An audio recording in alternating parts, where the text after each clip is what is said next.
Hello friends, आज हम देखेंगे इफ़ स्टेटमेंट।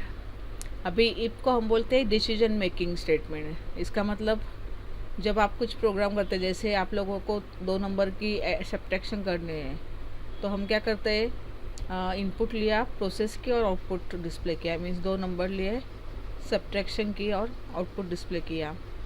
लेकिन जब हमें कुछ डिसीजन लेना पड़ता है, तब हम यूज़ करते हैं इफ़ स्टेटमेंट। इसलिए इफ़ को बोलते हैं हम डिसीजन मेकिंग स्टेटमेंट। जैसे मैंने बोला कि I want answer only in positive, तो उस केस में आपको क्या करना पड़ेगा, उस 2 नंबर को चेक कंपेयर करना पड़ेगा कि बड़ा कौन है। जो बड़ा होगा उससे छोटी वैल्यू माइनस होनी चाहिए। तो अगर कहीं पे भी आपको लगता है कि कुछ चेक करना है या डिसीजन लेना है, in that case you have to use if statement. Okay, अभी इफ स्टेटमेंट कितना पावरफुल होता है। जैसे हम कुछ लॉगिन करते हैं, कि कहीं पे भी हमने लॉगिन किया, हम पासवर्ड एंटर करते हैं, तो हमारा पासवर्ड वैलिड है कि नहीं, ये भी चेक करने का काम जो होता है वो होता है इफ स्टेटमेंट का। अगर user ID and password valid है, then only you can further proceed, you can proceed further. Okay, तो इतना पावरफुल स्टेटमेंट है इफ स्टेटमेंट। कोई भी चीज़ अगर हमें चेक करनी होती है तो हम यूज़ करते हैं इफ स्टेटमेंट।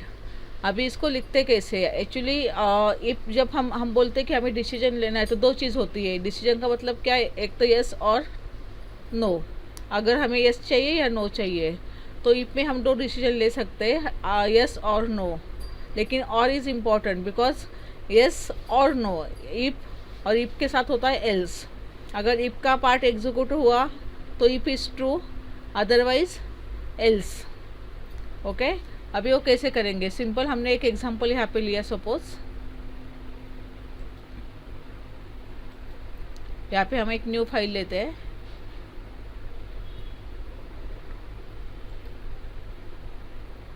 ओके, और यहाँ पे हमें सिर्फ कंपैरिजन करनी है कि कौन सा नंबर बड़ा है। नंबर 1 इज़ ग्रेटर और नंबर 2 इज़ ग्रेटर। तो यहाँ पे हम बोलते हैं, इसका नाम देते हैं हम CMP। सपोज हमारे पास अभी यहाँ पे फिक्स नंबर है। हमने पहले लिया number 1 is equal to 10, then there is number 2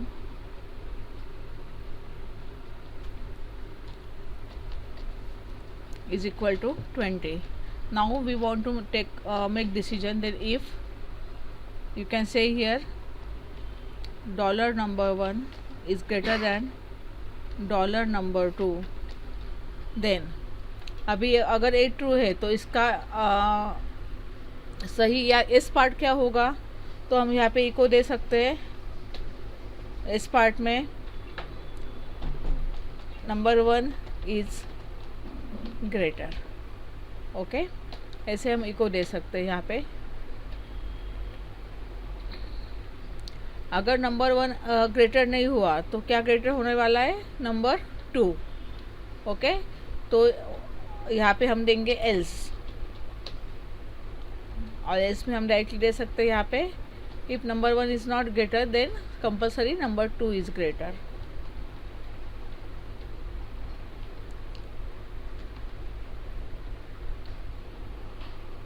okay, तो अभी डिसीजन कैसे लेगा, ऑलरेडी नंबर 1 नंबर 2 में वैल्यू है, तो नंबर 1 की वैल्यू नंबर 2 से कंपेयर होगी। If the number 1 value is greater than number 2, then हमें आंसर आने वाला है नंबर 1 इज़ ग्रेटर, नहीं तो नंबर 2 इज़ ग्रेटर। अभी इस केस में हमें दिख रहा है कि नंबर 2 बड़ा है। इसका मतलब इफ़ का मतलब क्या होता है, यस। नंबर 1 नंबर 2 से बड़ा है क्या, नो।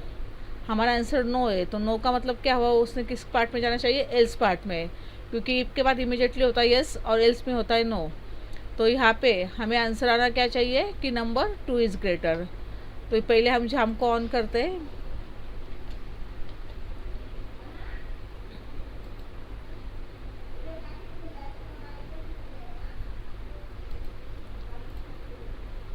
मिनिमाइज करके रखते हैं। अभी हम इसको रन करते हैं।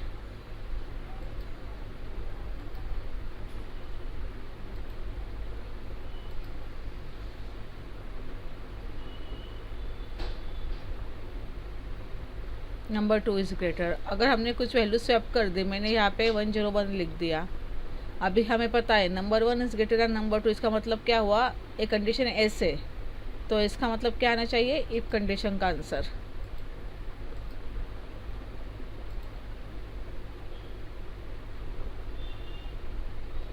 Got it? ओके, तो ऐसे हम डिसीजन ले सकते हैं और उसके लिए हम यूज़ करते हैं इसमें फिर आप negative positive negative even odd इसके प्रोग्राम भी कर सकते हैं, या फिर आपके पास एज है, whether the person is eligible for voting और नॉट, ऐसे अलग अलग चीज़ें हम इसके अंदर कर सकते हैं। लेकिन अभी ये जो इफ है इसका लिमिटेशन क्या है, we have only 2 option, either yes और नो। लेकिन जिस केस में हमारे पास ज़्यादा ऑप्शंस होते हैं उस केस में फिर हम क्या कर सकते हैं, तो उस केस में हम यूज़ करते हैं नेस्टेड इफ और मल्टीपल इफ। अभी ये हुआ आपका सिंपल इफ, इसको हम बोलेंगे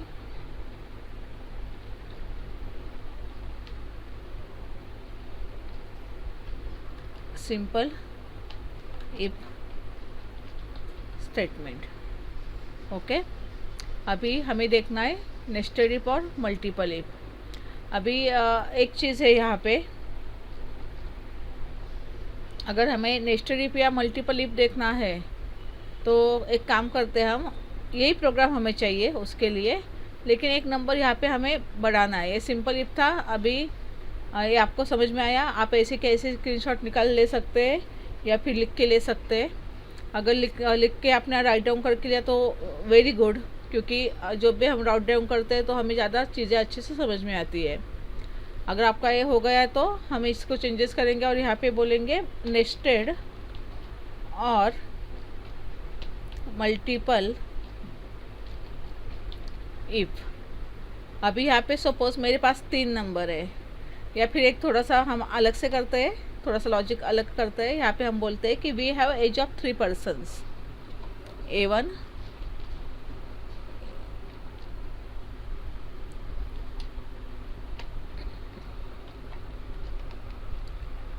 A2 and A3. Suppose A2 has age 30 and A3 has age 20. Okay, now अभी यहाँ पे हम कैसे करेंगे, देखिए अभी हमें पता है कि हमारे पास 2 इफ से एक इफ से का काम नहीं चलने वाला है, क्योंकि हमें क्या देखना है, आइदर पहला बड़ा है, दूसरा बड़ा है या तीसरा बड़ा है। That is we have more option than yes और no. In that case you have to use nested और मल्टीपल इफ। लेकिन अभी इसमें और कुछ चीज़ें आपको न्यू आएगी, क्योंकि अगर मुझे पहले चेक क्या करना है कि पहला दोनों से बड़ा है क्या, वी डोंट नो, हमें पता नहीं ये वैल्यूज़ क्या है। ये वैल्यूज़ आप यूज़र से HTML के थ्रू भी ले सकते हैं। पहले तो हम स्टेप पर ही जाएंगे ना, हम पहले क्या चेक करेंगे कि पहला बड़ा है क्या दोनों से। तो कैसे चेक करेंगे, $A1 is greater than $A2, और यहाँ पे हमें लॉजिक ऑपरेटर लगेगा एंड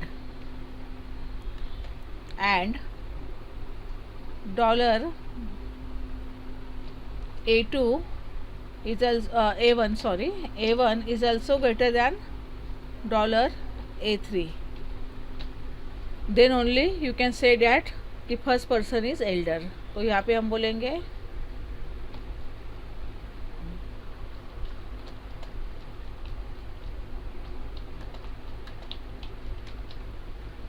ठीक है। आगे अगर पहला बड़ा नहीं है तो ऑब्वियसली वो दूसरा इफ चेक करेगा, तो दूसरा इफ देने के लिए आपको एल्स के बाद स्पेस देनी है और यहाँ पे लिखना है इफ। अभी इस इफ में हम क्या चेक करेंगे, दूसरा दोनों से बड़ा है क्या, क्योंकि स्टेप वाइज जाएंगे हम।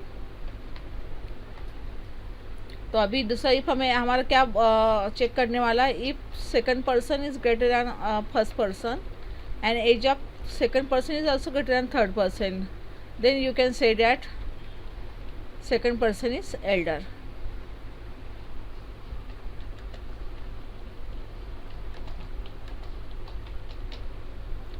ओके, फिर अभी हाँ आप बोलेंगे कि यहाँ पे एक ऑप्शनल एज दे के भी हम डायरेक्टली ले सकते थर्ड पर्सन इज एल्डर, लेकिन वो ठीक नहीं होगा, क्योंकि अगर कुछ अदर प्रॉब्लम है वैल्यूज़ के अंदर तो वो क्या करेगा, बस इफ चेक करेगा, नहीं ट्रू है, सेकंड ट्रू है तो डायरेक्ट एल्स में जाएगा। इसलिए ये अभी यहाँ पे तो ये अभी मैच होने वाला नहीं डायरेक्टली एल्स, तो यहाँ पे हमें फिर से थर्ड को चेक करना ही पड़ेगा, तभी वो प्रॉपरली एग्जीक्यूट होगा।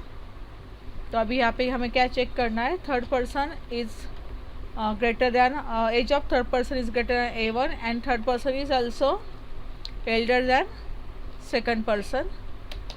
Okay, then curly bracket is not required for single statement, but it is always better habit to use curly bracket. Now you can say third person is elder. Okay अभी और एक चीज़ यहाँ पे हो सकती है, अभी हम यहाँ पे ऐसे बोल सकते हैं कि जैसे एल्स इफ सब सेम भी हो सकते हैं ना, किस केस में अगर हम इनपुट लेते हैं तो यूज़र कैसे भी वैल्यूज़ पुट कर सकते हैं. A1 equal to double equal to is used for to check whether the values are equal or not. It's equal to A2 and यहाँ पे कंजेशन ऑपरेटर यूज़ करेंगे M and dollar A2 is also equal to dollar A3. अभी इसका meaning हमें पता है, अगर A1 A2 के बराबर है और A2 A3 के बराबर है तो obviously A1 equal to A3. तो यहाँ पे हम बोल सकते हैं इको all persons are same in age. Okay चलिए अभी इसको हम ट्राई करते हैं. अभी हमारे पास जो वैल्यूज़ है अकॉर्डिंग टू डैट वैल्यूज़ हमारा सेकंड इफ एग्जीक्यूट होने वाला है. लेट अस सी.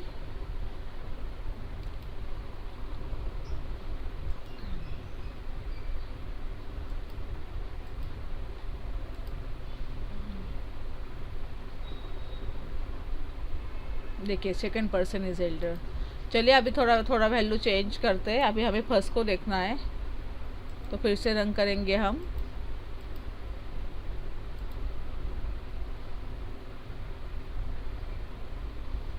चलो अभी हमें थर्ड को देखना है तो फिर से हम इसको चेंज करेंगे.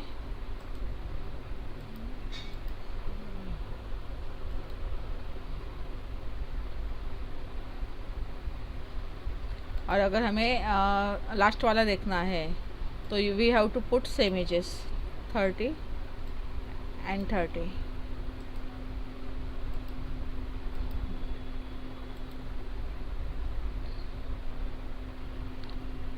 ओके अभी एक काम करते हैं. जैसे हमने सेकंड वाला पहले ग्रेटर रखा था, ठीक है, और थर्ड वाला हमने छोटा रखा था. अभी इसमें क्या होता है देखिए, इसका नेचर कैसे होता है. पहले क्या करेगा कि ये वैल्यूज़ उसके पास है तो पहले पहला इफ चेक करेगा. अगर पहले इफ की कंडीशन फॉल्स है देन ओनली वो सेकंड इफ को चेक करेगा. और जब सेकंड पर्सन इज एल्डर आएगा तो बाहर निकल के आ जाएगा, क्योंकि एक ग्रुप बन गया है ना, लॉजिकली एक ही आंसर आने वाला है.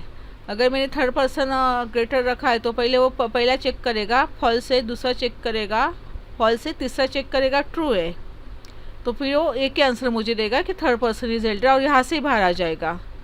लेकिन अगर मैंने सब सेम रखा है तो पहला भी फॉल्स है, दूसरा भी फॉल्स है, तीसरा भी फॉल्स है और चौथा ट्रू है, तो यहाँ तो इसका तो पूरा ही उसने एग्जीक्यूट किया, पूरे यहाँ पे उसने विजिट दिया. लेकिन अगर पहला पर्सन ही एल्डर है तो ये वाला कंडीशन ट्रू हो जाएगा और फर्स्ट पर्सन इज एल्डर वो डायरेक्टली बाहर आ जाएगा, क्योंकि ये पूरा एक ग्रुप बना हुआ है. लेकिन अब प्रॉब्लम कहाँ पे आएगी. सपोज मैंने यहाँ पे पुट किया अगेन समथिंग 30 और यहाँ पे पुट किया मैंने समथिंग 20. अभी मैंने आपको क्या बताया कि उसका नेचर क्या है, वो एक एक कंडीशन चेक करेगा. चलो अभी हम पहली कंडीशन चेक करते हैं. और एंड का मतलब क्या होता है, कंडीशन ऑपरेटर क्या बोलता है कि दोनों कंडीशन शुड बी ट्रू. तो A1 A2 से ग्रेटर है क्या, A1 A2 से ग्रेटर है और A1 A3 से ग्रेटर है क्या, A1 A3 से ग्रेटर नहीं है. क्यों, क्योंकि इक्वल टू नहीं यूज़ किया हमने, सिर्फ ग्रेटर देन यूज़ किया है. और हमारा रूल क्या होता है एंड का कि दोनों कंडीशन शुड बी ट्रू होनी चाहिए. इसका मतलब A1 तो A2 से बड़ा है बट A1 A3 से बड़ा नहीं है, तो ये कंडीशन फॉल्स हो गई, तो सेकंड इफ में आएगा. अभी A2 A3 से बड़ा है क्या, A1 से बड़ा है क्या, नहीं है. A2 A3 से भी बड़ा नहीं है, ख़त्म बात. अभी वो A3 पे जाएगा. A3 A2 से बड़ा है क्या, है. A3 A1 से बड़ा है क्या, नहीं है. A2 से बड़ा है लेकिन A1 से नहीं है ना, तो दोनों कंडीशन में से एक फॉल्स हो गई तो कंडीशन फॉल्स. सब सेम है क्या? नहीं, सब सेम भी नहीं है। अभी इस केस में प्रॉब्लम आ जाएगी। अभी इस केस में अगर आप ट्राई करेंगे कि चलो रन करके करते हैं, वो कुछ तो देगा, लेकिन he is not a magician. वो लॉजिक, ये मैजिक के बेसिस पे नहीं चलता ना, लॉजिक के बेसिस पे चलता है। ये देखिए कुछ भी आउटपुट नहीं आएगा। आप रिफ्रेश करिए, कुछ भी आउटपुट नहीं आएगा, क्योंकि एक भी कंडीशन ट्रू हुई नहीं ना। तो ऐसे केस में फिर आप लोग क्या कर सकते हैं? ऐसे तो अच्छी हैबिट नहीं ना कि यूज़र ने रन किया और यूज़र बोलेगा कि अरे आपका तो प्रोग्राम का आउटपुट ही नहीं आ रहा है, चलो लेके जाओ आपका प्रोग्राम वापस, तो चलेगा क्या? नहीं ना। तो उसको कुछ तो डिस्प्ले होना चाहिए ना। तो इसमें हम क्या करते हैं, इको देते हैं और हमें एग्जैक्ट नहीं पता है क्या है कंडीशन, इसलिए हम बोलते हैं either any two are same and one is younger. Okay, तो अभी फिर से हम ट्राई करते हैं। इसका मतलब ए एस कब एग्जीक्यूट होगा? जब एक भी इफ लॉजिकली ट्रू नहीं हो रहा है।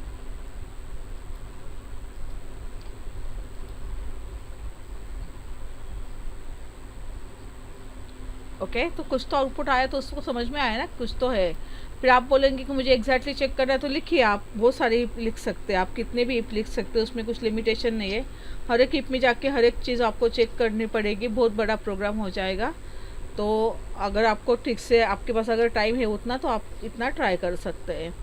तो ऐसे अगर नेस्टेड इफ भी है तो लॉजिकली एक ही इफ एग्जीक्यूट होगा, और अगर कुछ केस ऐसे कि ये भी एक इफ एग्जीक्यूट नहीं हो रहा है, तो हम ऑप्शनल एल्स दे सकते हैं, लेकिन ये कंपलसरी नहीं है, ऑप्शनल है। अगर रिक्वायरमेंट है तो आप उसको दे सकते हैं। ओके, तो ऐसे हम यूज़ करते हैं। चलिए अभी हम थोड़ा सा HTML के डिज़ाइन के ऊपर जाते हैं और नेक्स्ट प्रोग्राम करते हैं।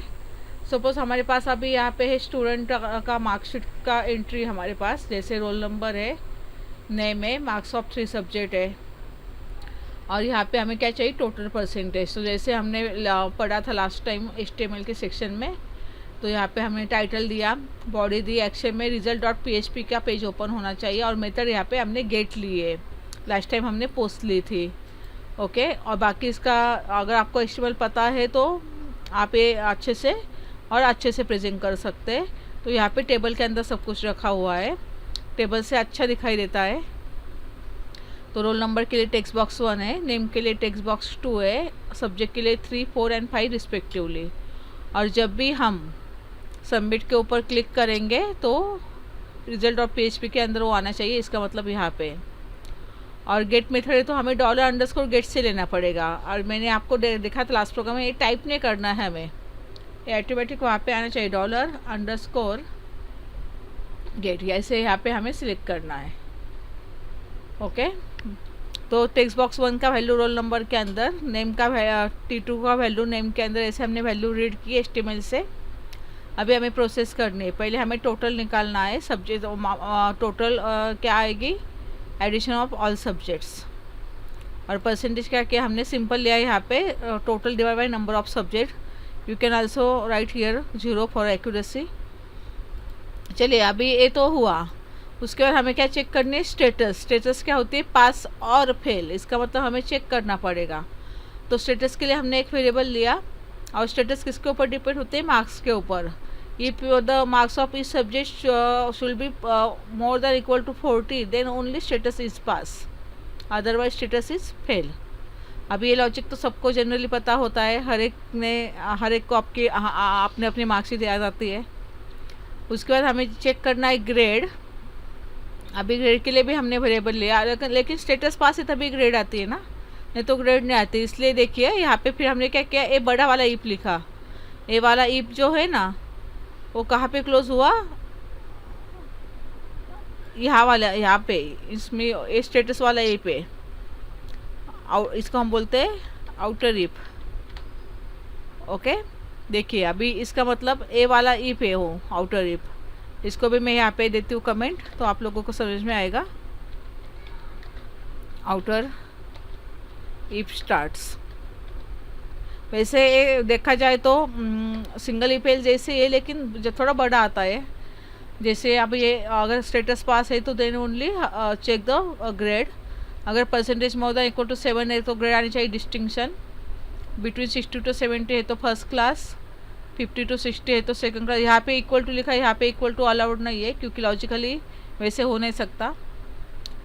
अगर 40 to 50 है तो पास क्लास, लेकिन बिलो 40 को हम नहीं बोल सकते क्योंकि हमारी परसेंटेज अभी चेक कर रहे हैं हम। और अगर आपको मार्क्स अगर कम है तो ऑब्वियसली परसेंटेज तो नीचे जाएंगे, या फिर एक सब्जेक्ट में आपको कम है और बाकी सब्जेक्ट में आप लोग पास है, फिर भी आपकी जो ग्रेड है वो नहीं आएगा। क्यों? क्योंकि हमने यहाँ पे क्या बोला है, स्टेटस पास है तो ही ग्रेड आना चाहिए, तो यहाँ पे नो ग्रेड। अभी यहाँ पे हम सब कुछ प्रेजेंट करते हैं, roll number, name, percentage, status को प्रिंट किया। अगर ग्रेड का वैल्यू नो ग्रेड आया तो देखिए यहाँ पे हमने क्या किया, सिर्फ फेन कलर को रेड किया, फॉन्ट कलर को, जैसे वहाँ पे रेड दिखता है ना मार्कशीट के ऊपर, और यहाँ पे अगर आया तो ग्रीन में आएगा। बस ये तो it's a part of presentation, आप सिंपली भी प्रिंट कर सकते हैं, कोई बात नहीं। चलिए अभी हमें इसको रन करना है तो हमें क्या करना पड़ेगा, पहले इसको पहले सेव करते हैं, स्टूडेंट की मार्कशीट को रन करना पड़ेगा। ये .php पूरा HTML का कोड है, फिर भी आप .php ले सकते हैं क्योंकि लास्ट टाइम हमने देखा था HTML के लिए हमें सेपरेटली फाइल सिलेक्शन करनी पड़ती है, तो ये डायरेक्टली एग्जीक्यूट होगा। ये देखिए, you have to put roll number, then there is name, marks of subject 1, subject 2, subject 3। Now show result, grade is distinction, green colour में डिस्प्ले हुई। अगर हमें लगता है कि एक उसको फिल करके देखना है तो हम यहाँ पे देंगे 50, सपोज यहाँ पे देंगे हम 60, और यहाँ पे देंगे हम सपोज 35। तो अभी क्या होगा देखिए, स्टेटस पहले तो नो ग्रेड आ गई, परसेंटेज कितने डजंट मैटर, फेल है तो नो ग्रेड। ओके, तो ऐसे आप अलग अलग वैल्यू डाल के देख सकते हैं। तो ऐसे सिंपली आप लोग प्रैक्टिस कीजिए इफ एंड एल्स स्टेटमेंट की। अभी यहाँ पे जैसे हमने स्टूडेंट की मार्कशीट लिखी, वैसे आप लोग यहाँ पे लिख सकते हैं item code, item name, quantity, price, amount, और फिर इफ के अंदर डिस्काउंट कैलकुलेट कीजिए। अगर अमाउंट 1500 to 1000 है तो कितना डिस्काउंट। ऐसे आप लोग थोड़ा प्रैक्टिस कीजिए, तभी एक ठीक से क्लियर हो जाएगा।